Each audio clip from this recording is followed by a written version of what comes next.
देखिए वार्ड 85 की अगर मैं बात करता हूँ तो यहाँ पर आधे से भी कम सीसीटीवी कैमरे लगे हुए हैं। क्या कैमरे सब चालू भी हैं?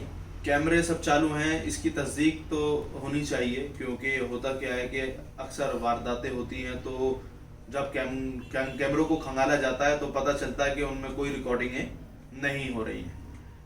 साथ ही साथ मैं आपको बताना चाहता हूँ दिल्ली सरकार की एक बड़ी मुहिम है कि अंधेरे को ख़त्म किया जा रहा है, एलईडी लाइटें लगवाई जा रही हैं, मगर फिर मैं यही कहूँगा आपसे कि अफसोस की बात यह है कि पुरानी दिल्ली के अंदर काफ़ी गलियों में आज भी अंधेरा है, जिससे कि जब महिलाएं, बुजुर्ग और बच्चे गलियों से रात को निकलते हैं तो उनको अंधेरे की वजह से काफ़ी कुछ सामना करना पड़ता है। जैसे कि आपको मालूम है कि यहाँ पर गलियाँ ज़रूर हैं मगर गड्ढे इतने हैं कि ये पहचानना मुश्किल है कि गलियों में गड्ढे हैं या गड्ढों में गलियाँ।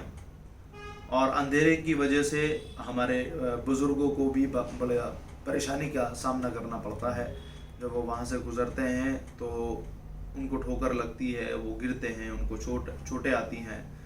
तो ये सब समस्याएं हैं और बड़ा सवाल ये है कि ये समस्याएं सिर्फ यहाँ क्यों हैं और ये कब तक रहने वाली हैं। सलमान जी, आप एक बात की और जानकारी दीजिए हमारे दर्शकों को। आप आरडब्ल्यू के अलावा और कहीं आप कुछ कर रहे हैं, कोई संस्था या कोई प्रोटेक्शन या क्या क्या आपके में आप काम कर रहे हैं इस समय? किन किन विभागों पे या किन किन चीज़ों पे आप काम कर रहे हैं? देखिए हमारा मेन मकसद ये है, हमारी फेडरेशन को लेकर, हमारी फेडरेशन टीम को लेकर। क्या नाम है आपकी फेडरेशन टीम का? Federation of registered of RWA। तो हमारी लगभग वॉल सिटी और कितने लोग आपके साथ जुड़े हैं लगभग? माशाल्लाह हज़ारों की तादाद में क्या हमारे साथ जुड़े हुए हैं और कार्य हो रहा है। ऐसा नहीं है कि कार्य नहीं हो रहा है, मगर उतनी तेज़ी से कार्य नहीं हो रहा जितनी तेज़ी से कार्य होना चाहिए।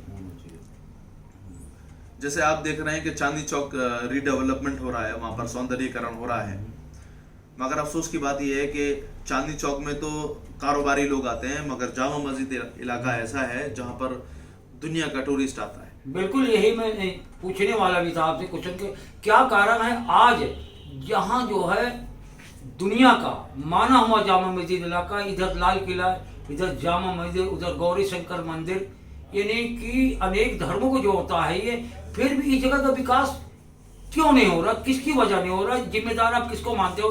दिल्ली सरकार, केंद्र सरकार, PWD, MCD, आप किसको इसमें जिम्मेदार मांगते हैं मुझे? देखिए सारा टूरिज्म भी यहाँ होना चाहिए। इस वक्त जो है वो सारा दिल्ली सरकार के हाथ में है और हमें इस बात की खुशी है कि दिल्ली सरकार ने जो सौंदर्यीकरण है चांदनी चौक में शुरू कराया है। और जामा मस्जिद की बात हो रही, आप पार्टी की बचाव मत करें, क्योंकि जामा मस्जिद का मैंने मुद्दा पूछा तो जामा मस्जिद के विकास के आपको ये बताना चाहता हूँ, ये वाजे कर देना चाहता हूँ, मैं किसी पार्टी से बिलोंग नहीं करता, मगर नहीं आप तो ऐसी बात कर रहे हैं कि मैं मुद्दा पूछ रहा हूँ चाय चौक जामा मस्जिद का, आप मुद्दे को डिवाइड कर रहे हैं कि चाय चौक। मैं आपको ये बताना चाहता हूँ कि ये हमारी जो विधानसभा पड़ती है वो चांदनी चौक विधानसभा पड़ती है।